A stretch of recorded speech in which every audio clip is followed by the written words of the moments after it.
한 국가의 수장이 부동산 시장에 고삐를 쥐겠다는 단호한 결의를 밝혔을 때 우리 사회 전체는 그 방향에 촉각을 곤두세웠습니다. 과연 어떤 변화가 시작될지 모두가 숨죽여 지켜봤죠.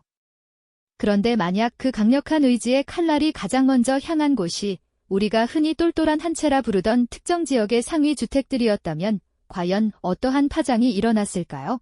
그 정책의 거대한 파장은 모두가 염원하던 시장의 평온을 가져왔을까요? 아니면 예측하기 어려웠던 또 다른 경랑을 불러와 우리 삶의 혼란을 가중시켰을까요? 우리 사회에서 내 집 마련은 단순한 주거 공간을 넘어선 꿈이자 소중한 자산을 불려나가는 중요한 수단으로 여겨져 왔습니다. 이러한 보편적인 열망이 정부의 강력한 부동산 정책과 정면으로 맞닥뜨렸을 때 과연 어떤 현실적인 변화와 복잡한 갈등이 우리 사회 곳곳에서 발생했을까요?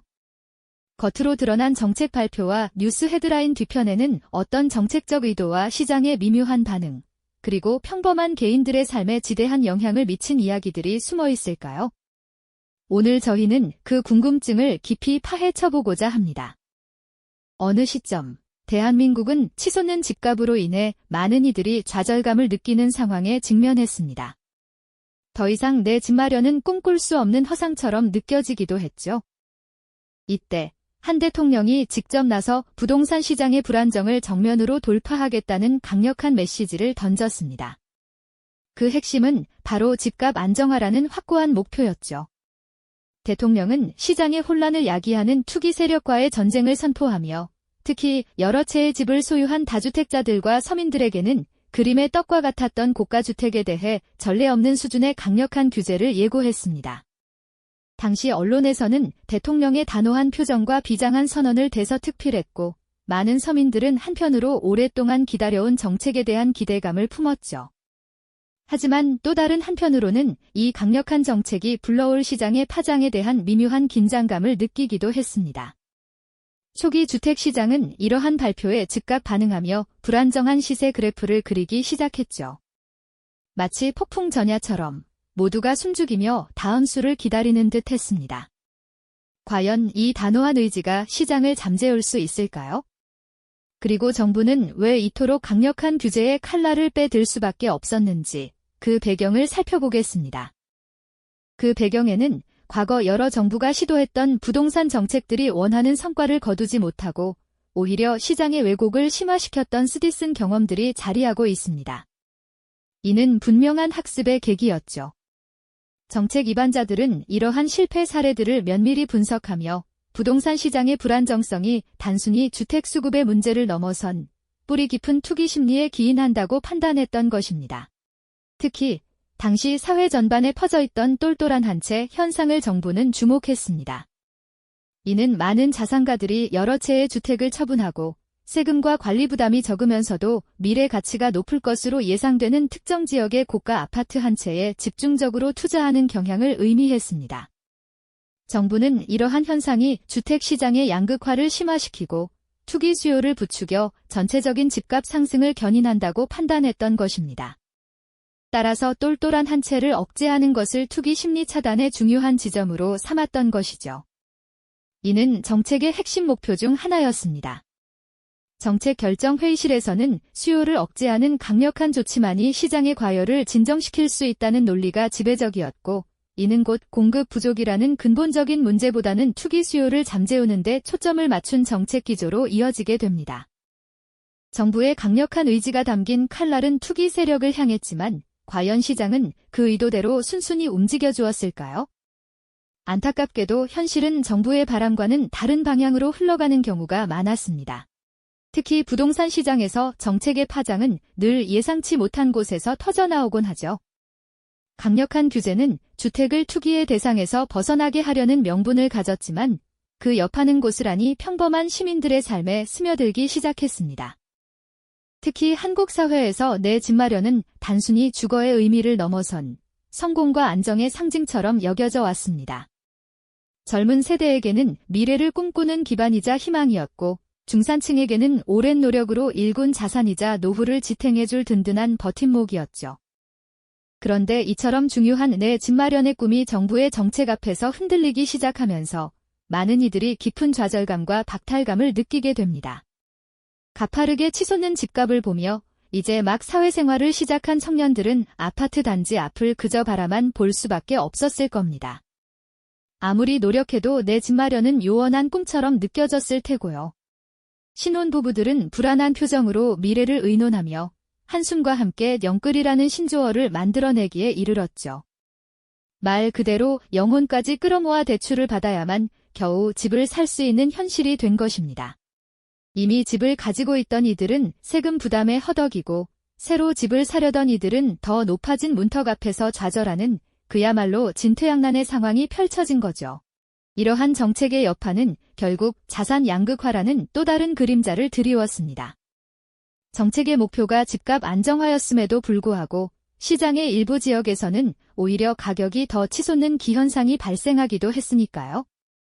이로 인해 이미 자산을 가진 이들과 그렇지 못한 이들 간의 격차는 더욱 벌어지는 듯 보였습니다. 정부의 의도는 선했지만 시장의 복잡한 역학관계는 단순한 방정식으로 풀리지 않는다는 것을 여실히 보여준 셈이죠. 그렇다면 이 모든 정책들이 한국 부동산 시장에 궁극적으로 어떤 유산을 남겼을까요? 과연 집값 안정화라는 대의명분은 달성되었을까요? 아니면 또 다른 불안정을 낳았을까요?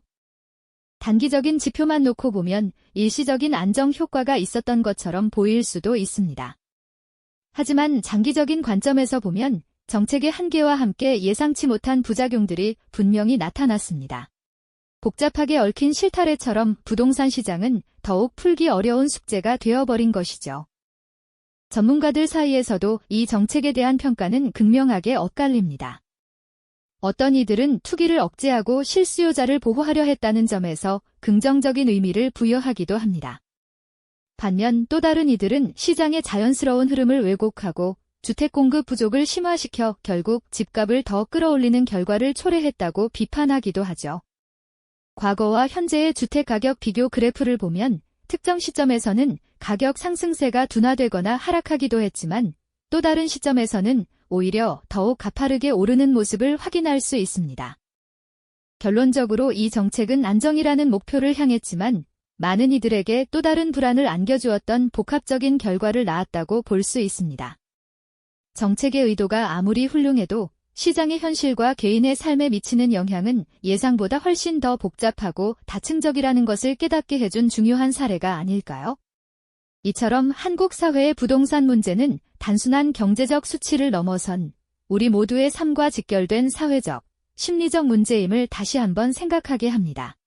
네, 이어서 대본을 작성해 드리겠습니다. 한국 사회의 부동산 문제가 단순히 경제적 수치를 넘어선 우리 모두의 삶과 직결된 사회적, 심리적 문제임을 다시 한번 생각하게 합니다. 그렇다면 과연 이러한 정부의 강력한 정책들이 우리 사회의 가장 소중한 가치 중 하나인 내 집 마련의 꿈을 꾸던 젊은 세대들에게는 어떤 현실로 다가왔을까요? 그들의 마음속에는 어떤 파장이 일었을지 이제 함께 깊이 들여다볼 차례입니다. 집이라는 것은 단순히 잠을 자는 공간을 넘어 한 가족의 보금자리이자 미래를 위한 든든한 자산이 되어주죠. 특히 한국 사회에서 내 집 마련은 성실한 삶의 결실이자 다음 세대를 위한 기반을 다지는 중요한 과정으로 여겨져 왔습니다. 하지만 강력한 부동산 안정화 정책은 이처럼 오랜 시간 뿌리 내려온 꿈과 희망에 예상치 못한 그림자를 들이우기 시작했습니다. 젊은 세대들은 치솟는 전세금과 매매가를 보며 좌절했고 내 집 마련의 꿈이 마치 신기루처럼 멀어져 가는 것을 불안한 시선으로 지켜봐야 했죠. 이들은 자산시장에서 소외되는 듯한 박탈감을 느끼며 미래에 대한 막연한 불안감에 휩싸였습니다. 영혼까지 끌어모아 집을 사지 않으면 영원히 기회를 놓칠 것 같다는 초조함이 사회 전반에 퍼져나갔습니다. 실제로 많은 청년들이 엄청난 빚을 감수하면서까지 주택 구매에 나서는 모습을 보였고 이는 또 다른 형태의 가계 부채 문제로 이어지기도 했습니다. 아파트 단지 앞을 서성이는 청년의 뒷모습이나 불안한 표정으로 미래를 의논하는 신혼부부의 모습은 당시 많은 이들의 공감을 자아내는 슬픈 풍경이었죠. 중산층 역시 예외는 아니었습니다. 똘똘한 한 채를 어렵게 마련해 자산을 지키려던 이들에게는 예기치 않은 세금 부담이 현실적인 고통으로 다가왔습니다. 보유세와 양도세 등 각종 세금 인상은 당장의 생활비에까지 영향을 미치며 열심히 일해서 번 돈이 집 한 채 때문에 줄줄 새나가는 듯한 기분을 느끼게 했습니다. 반면 이미 여러 채의 부동산을 소유하고 있던 이들은 정책의 허점을 이용하거나 오히려 자산 가치 상승에 수혜를 입는 경우도 발생하며 자산 양극화는 더욱 심화되는 양상을 보이기도 했습니다. 결국 정책의 의도는 안정이었지만 실제로는 계층 간, 세대 간 부동산을 둘러싼 심리적 거리감과 갈등을 더욱 키우는 결과를 낳았던 것이죠. 내 집 마련의 꿈을 꾸던 이들은 점점 더 멀어지는 현실에 좌절하고 어렵게 집을 가진 이들은 세금 폭탄에 한숨 쉬는 복잡한 상황이 연출된 것입니다. 이는 단순히 경제적 논리를 넘어선 우리 사회의 근간을 흔드는 심리적 타격으로 작용했던 중요한 시사점을 남깁니다. 그렇다면 이제 이 모든 관점들을 종합하여 당시의 부동산 정책이 한국 사회에 궁극적으로 어떤 유산을 남겼는지 깊이 있게 성찰해 볼까요? 집값 안정화라는 거대한 목표를 향했던 정부의 강력한 의지가 과연 시장의 불안을 잠재웠을까요? 아니면 또 다른 형태의 불안정을 낳았던 것일까요? 정책의 단기적인 성과와 장기적인 부작용을 균형 있게 들여다보는 통찰이 필요한 시점입니다. 당시 정부는 부동산 시장의 과열을 막고 투기를 근절하겠다는 분명한 목표를 가지고 있었습니다. 실제로 특정 지역에서는 단기적으로 주택가격 상승세가 둔화되거나 일부 하락하는 모습을 보이기도 했습니다. 하지만 이러한 단기적 성과 이면에는 예상치 못한 부작용과 한계가 명확히 존재했습니다. 규제가 집중된 특정 지역의 집값은 잡는 데 실패하고 오히려 풍선 효과로 다른 지역의 집값이 급등하거나 거래 자체가 위축되어 시장의 활력을 잃는 등의 현상도 나타났죠. 정책의 본질적인 한계는 바로 시장의 복잡성과 예측 불가능성을 간과했다는 점에 있을 것입니다. 정부의 강력한 개입은 때로는 시장의 자율적인 조정 기능을 왜곡시키고 수요와 공급의 불균형을 심화시키는 결과를 초래했습니다. 특히 똘똘한 한 채를 겨냥한 규제는 다주택자뿐만 아니라 실수요자들에게까지 부담을 안겨주며 누구도 온전히 만족할 수 없는 복잡한 상황을 만들었습니다. 마치 복잡하게 얽힌 실타래처럼 한 부분을 풀려다 다른 부분이 더 꼬여버리는 형국이었다고 할 수 있겠습니다. 결론적으로 집값 안정화라는 목표는 그 자체로 매우 중요하고 필요한 것이었지만 이를 달성하는 과정과 결과는 단순한 이분법으로 설명하기 어려운 복합적인 양상을 띠었습니다. 단기적인 안정 효과를 거둔 부분도 있었지만 장기적으로는 주택 구매 심리를 위축시키고 자산 양극화를 심화시키며 국민들에게 깊은 좌절감과 불안감을 안겨주었던 것도 분명한 사실입니다. 지난 시간, 정부의 부동산 정책이 마치 복잡하게 얽힌 실타래처럼 다양한 문제를 낳았다고 말씀드렸습니다. 단기적인 안정 효과도 분명히 존재했지만 장기적으로는 주택 구매 심리를 위축시키고 자산 양극화를 더욱 심화시키며 많은 국민에게 깊은 좌절감을 안겨주었던 것도 부인할 수 없는 현실이었죠. 그렇다면 과연 이러한 정책의 흐름은 한국 부동산 시장에 어떤 유산을 남기게 된 것일까요? 우리가 그토록 염원했던 집값 안정화는 정말로 달성되었을까요? 이제 이 질문에 대한 종합적인 통찰을 시도해볼 시간입니다. 당시 정부는 부동산 시장의 뜨거운 과열을 식히고 투기 세력을 뿌리 뽑겠다는 강력하고 단호한 의지를 여러 차례 표명했습니다. 실제로 규제가 집중된 일부 특정 지역에서는 단기적으로 주택가격 상승세가 눈에 띄게 둔화되거나 심지어는 일시적으로 하락하는 모습을 보이기도 했죠.